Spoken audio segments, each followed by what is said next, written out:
Yield 2 minutes, the gentlewoman from Ohio, Ms. Kaptur. He's recognized for 2 minutes. I thank Ranking Member Slaughter for yielding me these 2 minutes, and I rise in opposition to this rule because America's middle class and our workers have been under economic attack. And I rise to voice my opposition to the very restrictive process being used to shove these job outsourcing trade deals through Congress. The Republican leadership has denied our House any amendment, even on currency manipulation, on legislation that is sure to impact every single American, turning our oversight role into little more than a rubber stamp.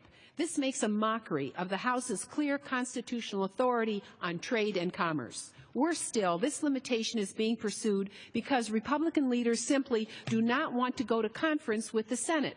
This belies every American, every member, their right to be represented and have a voice in this process. Hundreds, however, of multinational corporations and lobbyists, the 1%, helped to write and amend and draft the TPP, the Trans-Pacific Partnership, line by line. But today, years into the process, the negotiation and final stages, members of Congress were only recently given our first access. To read it, you have to go to a secure room deep in the visitor center. We are supervised. Any notes we take are confiscated, and we can't discuss what we find with anyone unless they have top secret clearance. The trade deal is the secret deal because they want to fast track it through Congress, hoping Congress really won't understand what's in it.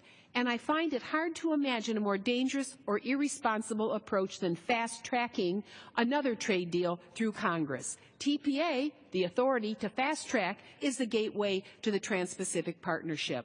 Both will further harm workers and communities to a faster global race to the bottom, with more outsourcing of jobs, more lowered wages, more dropping benefits, more lower standards for worker safety and compensation and environment. We've seen that since NAFTA passed 30 years ago. For decades, I've fought against destructive trade deals that were brought down on our nation's workers and communities. Might I have additional time? Yes,